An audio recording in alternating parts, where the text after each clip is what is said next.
Então o que a gente está fazendo aqui é um trabalho de reencontro das pessoas com os rios, das pessoas com a cidade. A gente tem dito que a transformação, a mudança, ela é uma experiência física, uma experiência corporal, que passa pelo olhar, passa pelo ouvir, passa pelo cheirar, passa pelo tocar. E quando a gente para, quando a gente desacelera um pouquinho, como a gente está aqui, a gente começa a entrar nesse lugar onde torna-se possível ouvir. Não vou pedir um minuto de silêncio não porque alguém morreu, porque alguém está vivo. Que a gente dê um minuto para ver se esse rio entra no nosso corpo por aqui. Além do cachorro, a gente vai poder ouvir alguma coisa diferente. Fecha um pouquinho só.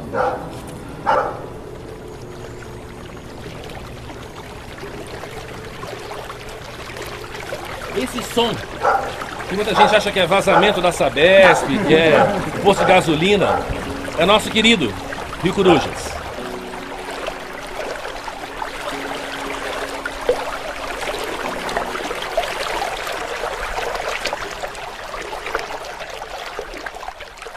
Iniciamos mais um programa Em Vista, aprendendo com quem faz. E hoje começamos de uma forma diferente, mostrando aí um vídeo com a pessoa que nós vamos entrevistar, que é o José Bueno, é o presidente do Instituto Harmonia, Dojo Harmonia, né?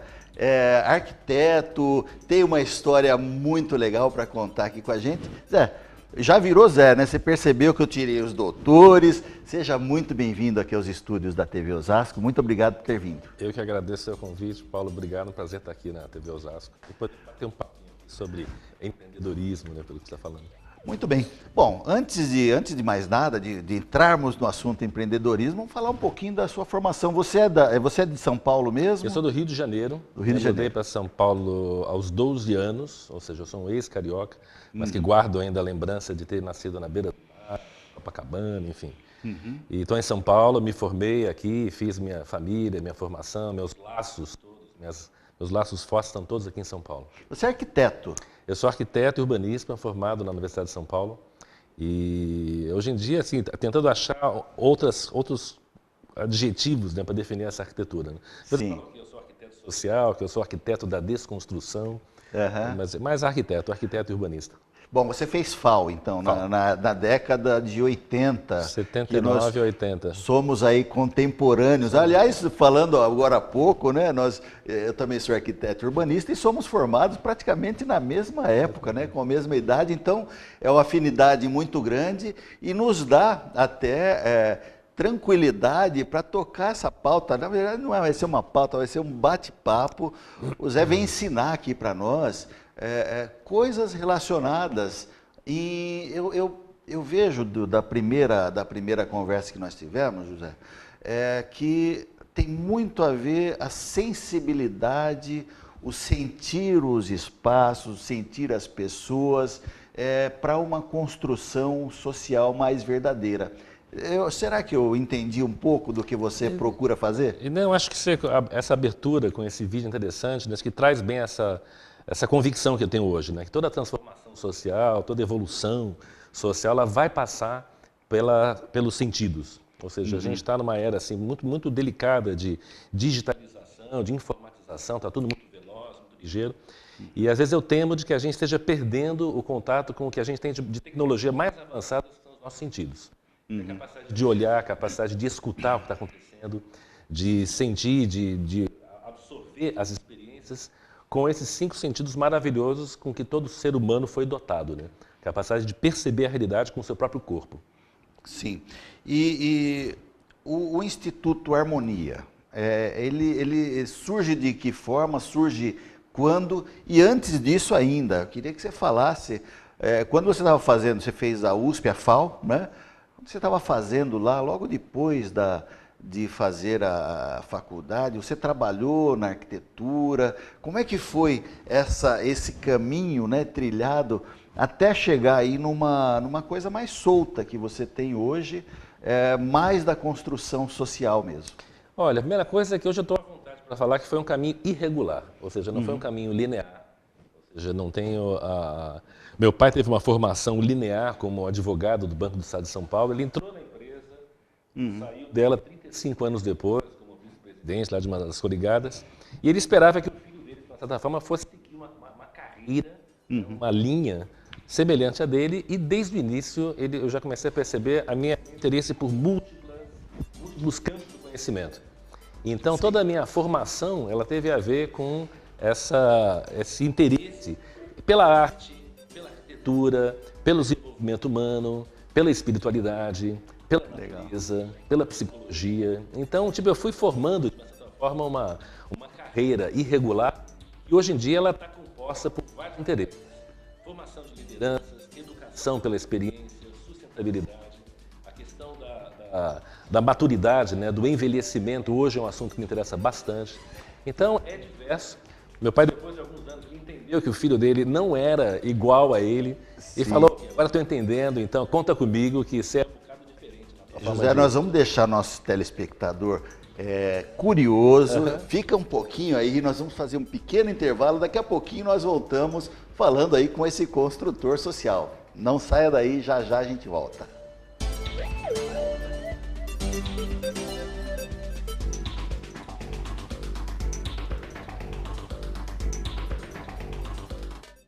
Então, o que a gente está fazendo aqui é um trabalho de reencontro das pessoas com os rios, das pessoas com a cidade. A gente tem dito que a transformação, a mudança, ela é uma experiência física, uma experiência corporal, que passa pelo olhar, passa pelo ouvir, passa pelo cheirar, passa pelo tocar.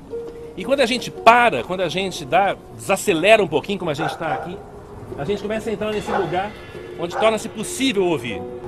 Não vou pedir um minuto de silêncio não porque alguém morreu, porque alguém está vivo. Que a gente dê um minuto para ver se esse rio entra no nosso corpo por aqui. Além do cachorro, a gente vai poder ouvir alguma coisa diferente. Fecha um pouquinho só.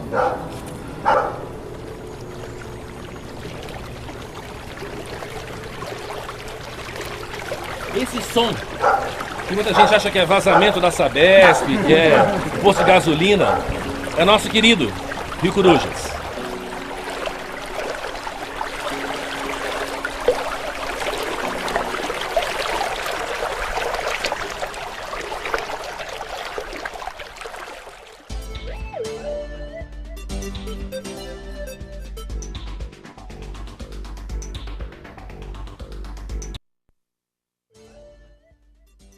Aprendendo com quem faz, hoje trazendo aqui o presidente do Instituto Harmonia, que estava falando aqui para nós do início lá da carreira, falando vamos dizer, até uma dicotomia de pensamento com o papai, né, que tinha foi uma carreira linear e na verdade, as ambições, elas são diferentes, né?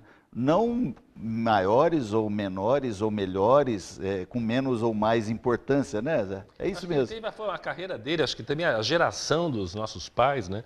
Acho que tinha aquela formação de que a coisa mais segura era fazer um bom concurso, achar um bom emprego e construir uma carreira e se aposentar nesse emprego, né? Acho que hoje mudou demais, né? Eu acho que hoje, assim, essa diversidade, quanto mais plural a sua atividade, quanto mais cruzamento, né, com outros campos do conhecimento, isso aí pode ser uma garantia de maior sucesso do que estar num lugar só, né? Sim. Zé, eu vejo que na sua forma de tocar o Instituto ele tem aí 3 eixos principais, que é liderança, educação e sustentabilidade. Por que esses eixos? E mais ainda, o que eles têm em comum com o Aikido, porque é uma arte que é milenar e eu vejo que você fala muito sobre essa arte e traz aí para suas ações esses ensinamentos, né? Olha, acho que dá para explicar, às vezes é difícil organizar para explicar para um leigo, né, para o outro, como é que ocorreu a história. Mas de maneira simplificada, a perna esquerda minha tem a arquitetura, que é essa capacidade de transformar um sonho, uma ideia, um projeto em uma realidade.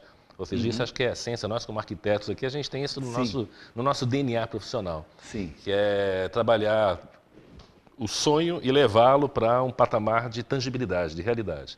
Essa é a minha perna esquerda. Na minha perna direita, acho que eu tive a chance de conhecer o Aikido, assim, na época que eu estava me formando na FAO, em 84.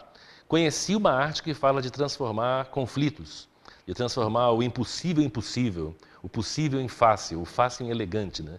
É uma arte que ela lida com a temática do conflito, dos confrontos, mas ela aponta para uma direção de solução harmônica. Ou seja, não é uma arte marcial que promove, né, ou fomenta a competitividade, ou seja, a essência do Aikido é a capacidade de cooperar, de capacidade de lidar com a diversidade, com a adversidade de modo inteligente, de modo sensível, de modo harmônico. Então isso aí hoje faz parte da minha formação, a arquitetura e o Aikido, e tudo que eu tenho feito tem a ver com essa questão de transformar sonhos, bons sonhos, em ação e lidar com as situações difíceis com que a gente convive. E não estou falando das situações de conflito de rua, mas das situações urbanas, das situações sociais, né? Costumo dizer que o Aikido ele gosta do problema. Ou seja, o problema, a situação difícil é o ponto de partida de um bom faixa preta, de um faixa preta em harmonia. É ele ir aonde as necessidades são urgentes, né? Ou seja, há uma necessidade de solução de alguma tensão, de algum conflito. Esse é o lugar de um Aikidoka. Então, tanto no campo das lideranças, né, que de repente já foi trazido para esse universo aí das palestras, das intervenções, por meio do Oscar Motomura, que em 2000 ele percebeu que tinha ali um conhecimento dentro desse campo do Aikido que serviria para a formação de novas lideranças, de novos executivos na Manakei. Então, durante 10 anos eu fui convidado para trazer a cultura do Aikido, a cultura de um faixa preta em resolução de conflitos para esse universo de treinamento. E de lá não parei mais. Então, esse campo ele se tornou uma expertise, né, de levar a metáfora do Aikido, a metáfora do campo de um dojo, né, que é o campo da aprendizagem, para dentro de universidades, para dentro de empresas. Isso aí se tornou um dos braços do Instituto. A temática da aprendizagem pela experiência, ou seja, essa também tem a ver com a memória, não só da arquitetura, quanto do Aikido, de viver a realidade com as próprias mãos, né, e aprender pelo corpo, aprender pela experiência sensorial. Isso é outro campo que está muito presente em todas as minhas ações, que é gerar experiências vivenciais.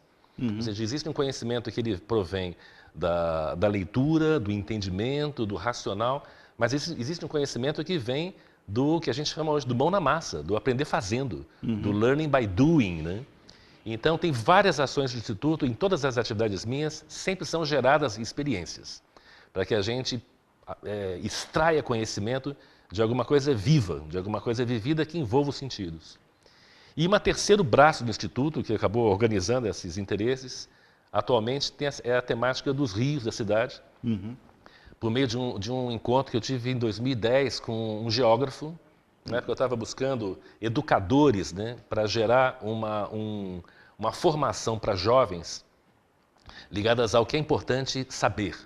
Ou seja, quando você faz 18 anos, você tem um monte de coisa que você precisa conhecer, mas o que você precisa saber? Quem que você precisa ser para entrar, não no mercado, mas entrar na vida adulta, né?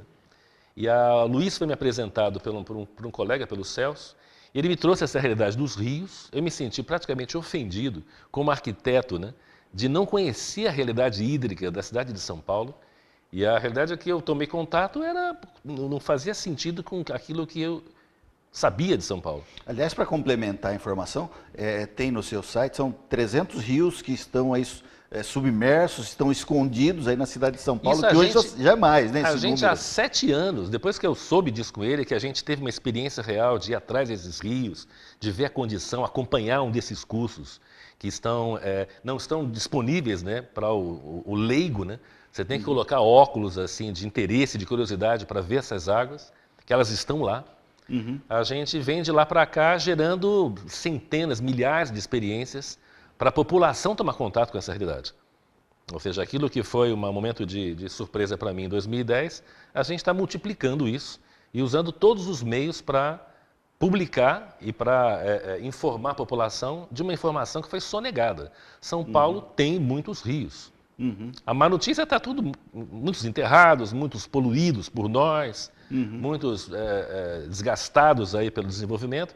Mas a boa notícia, muitos canalizados, que já hoje já não é hoje a gente sabe que não é a melhor solução para a área urbana, não é isso? A gente desejou isso, porque a gente desejou o carro, a gente desejou as ruas expressas de movimento, de fluxo, né? Então a gente desejou a canalização.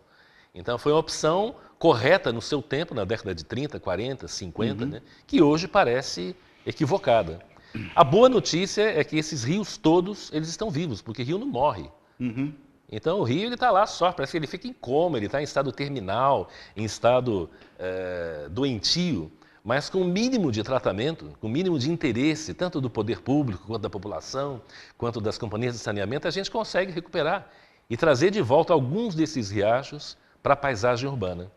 Então, acho que esse é um terceiro braço assim que está organizado dentro do Instituto, que é recente. O Instituto ele foi uma sugestão de um amigo há uns anos atrás, do Cândido, que hoje está na Bahia, de ele perceber esses múltiplos interesses, essas múltiplas ações, e falou: Zé Bueno, por que você não organiza isso aí dentro de um balaio, para ser mais claro, inclusive, né, qual que é o teu trabalho, né?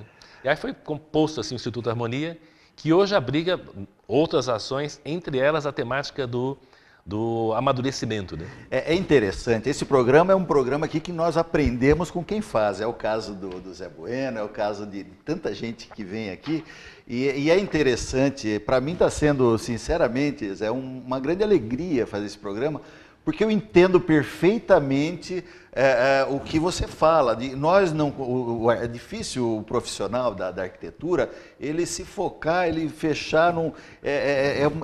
Tem muita. O mundo é muito difuso.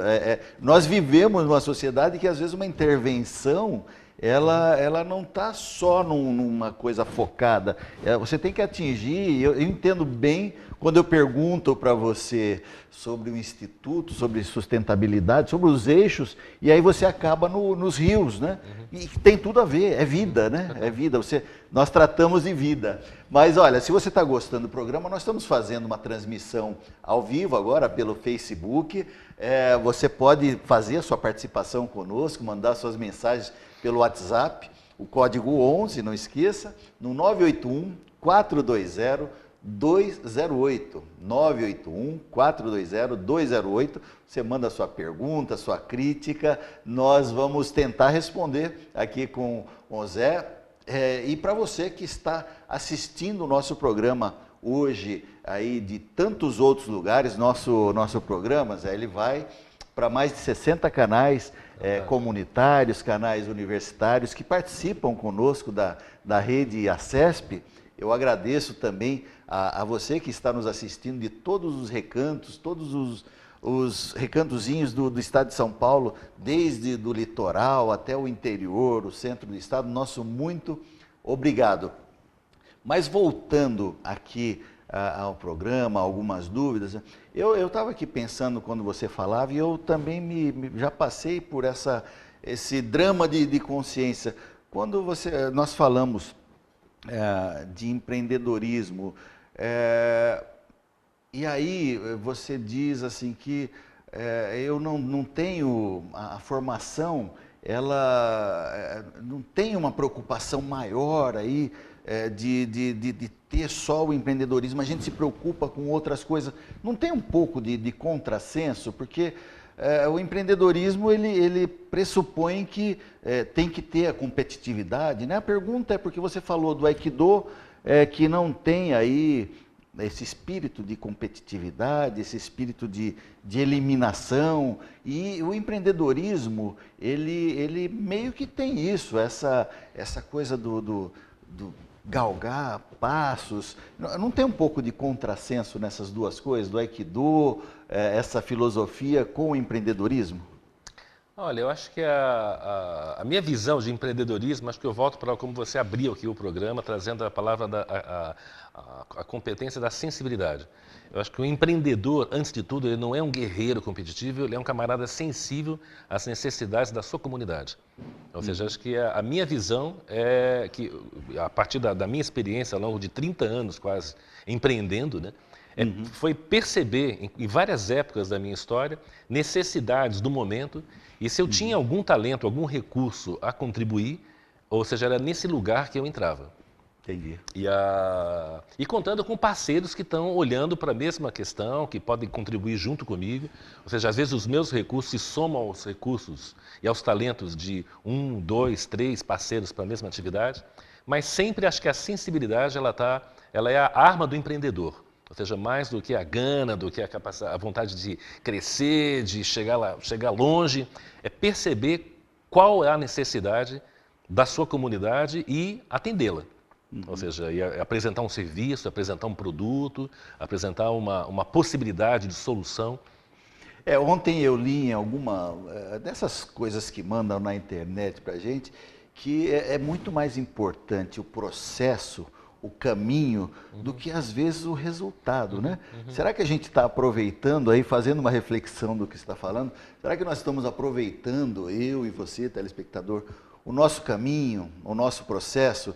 Porque o ser feliz não é só ter o objetivo de atingir, eu quero atingir $1 milhão de dólares, ter uma casa, não sei, uma casa maravilhosa. E aí, quando você atinge a necessidade satisfeita, a vontade já não é mais daquilo, né? Ao passo que o conseguir conquistar algumas coisas é que vai trazer a felicidade, né? O que nós estamos, é uma reflexão para você, para nós, o que nós estamos fazendo com o nosso caminho. José, falamos de trabalho, falamos de algumas coisas interessantes, só que eu queria que você dividisse conosco e com o nosso telespectador. Você falou que é um dojo, e você até exemplificou com aqui o nosso estúdio, né? Um dojo é aquele lugar onde você faz o seu melhor, com harmonia, é isso?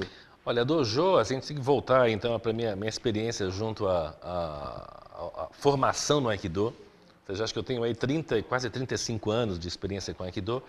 E a aprendizagem no Aikido, ela se dá no campo de um dojo. E hoje, muito do que eu tenho feito, quando eu levo as minhas contribuições para dentro de organizações, eu levo essa metáfora do dojo como o campo de aprendizagem onde emerge o melhor das pessoas. Sim. Ou seja, nesse lugar, se é um campo de opressão, de medo, de culpa, de muita competição, muito dificilmente vai emergir o melhor da comunidade que está presente. Agora, se gerar um campo de confiança, de entrega, de esmero, de respeito, de compaixão, esse é o campo necessário para se fazer crescer um negócio, para se fazer crescer uma loja, uma escola. Eu acho que a lição que fica é que não necessariamente você precisa derrubar o seu vizinho para ser o melhor empreendedor.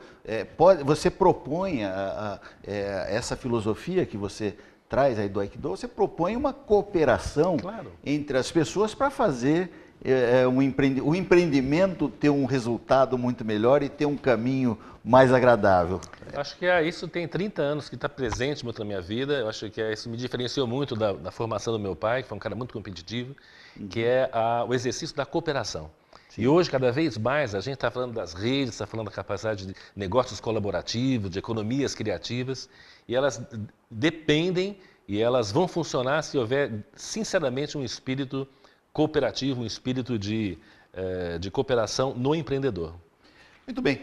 José, nós estamos recebendo aqui já algumas perguntas aí dos internautas que acompanham também nosso programa. Bom, uma delas não é pergunta, é um abraço do Paulo Fiorita, que está nos assistindo. Paulinho, um grande abraço. Obrigado. Falamos de você agora há pouco aqui do programa Momento Tecnologia. O Cândido Neves, final do telefone 4119, mais um Invista que mostra outro viés do empreendedorismo, mas sempre resumindo a necessidade do fazer. Obrigado, Cândido, é essa a nossa intenção mesmo. E a Ana Cristina, uma pergunta interessante, ela pergunta sobre jovens. Trabalho com jovens e percebo que muitos deles têm poucos interesses em sair da caixinha, está aqui entre aspas. O que você sugere para que esses jovens coloquem os óculos do interesse e olhem mais o seu lado? Eu acho que é isso. Uma pergunta boa. Eu acho que tem muitas perguntas hoje ainda sem respostas, né?